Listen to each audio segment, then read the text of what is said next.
guys, welcome back for chapter 5 of My Father's Dragon.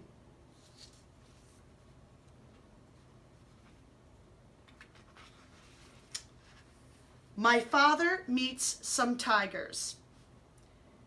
The river was very wide and muddy, and the jungle was very gloomy and dense. The trees grew closer to each other, and what room there was between them was taken up by great high ferns with sticky leaves. My father hated to leave the beach, but he decided to start along the river bank, where at least the jungle wasn't quite so thick. He ate 3 tangerines, making sure to keep all the peels this time, and put on his rubber boots. My father tried to follow the river bank, but it was very swampy, and as he went farther, the swamp became deeper. When it was almost as deep as his boot tops, he got stuck in the oozy, mucky mud. My father tugged and nearly pulled his boots right off, but at last he managed to wade to a drier place. Here the jungle was so thick that he could hardly see where the river was. He unpacked his compass and figured out the direction he should walk in order to stay near the river. But he didn't know that the river made a very sharp curve away from him just a little way beyond. And so, as he walked straight ahead, he was getting farther and farther away from the river. It was very hard to walk in the jungle. The sticky leaves of the ferns caught at my father's hair, and he kept tripping over roots and rotten logs. Sometimes the trees were clumped so closely together that he couldn't squeeze between them, had to walk a long way around. He began to hear whispery noises, but he couldn't see any animals anywhere. The deeper into the jungle he went, the surer he was that something was following him.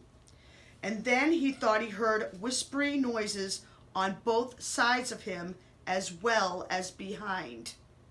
He tried to run, but he tripped over more roots, and the noises only came nearer.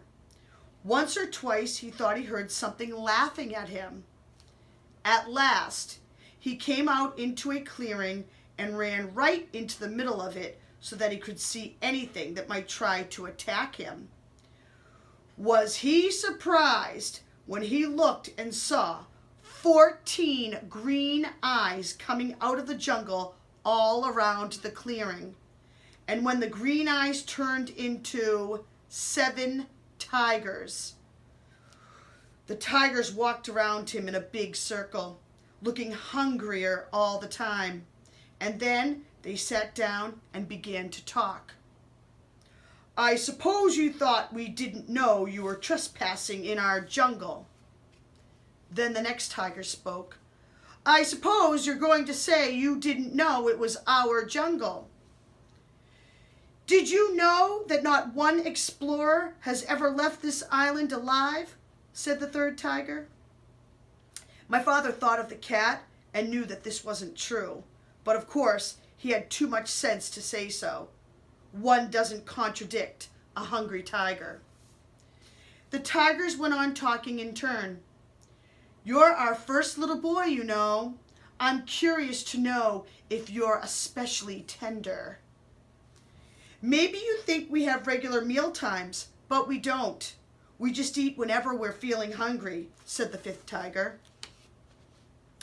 "And we're very hungry right now.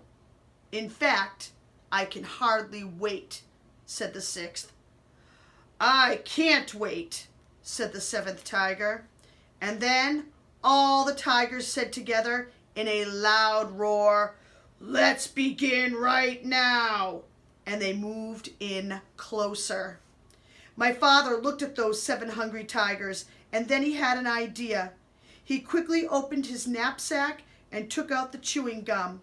The cat had told him that tigers were especially fond of chewing gum, which was very scarce on the island.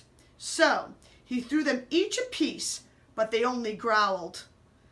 "As fond as we are of chewing gum, we're sure we'd like you even better."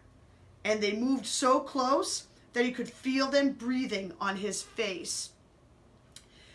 "But this is very special chewing gum," said my father. "If you keep on chewing it long enough, it will turn green. And then, if you plant it, it will grow more chewing gum. And the sooner you start chewing, the sooner you'll have more." The tigers said, "Why, you don't say! Isn't that fine?" And as each one wanted to be the first to plant the chewing gum, they all unwrapped their pieces and began chewing as hard as they could. Every once in a while, one tiger would look into another's mouth and say, "Nope, it's not done yet," until finally they were all so busy looking into each other's mouths to make sure that no one was getting ahead that they forgot all about my father. And that is the end of chapter 5. See you next time.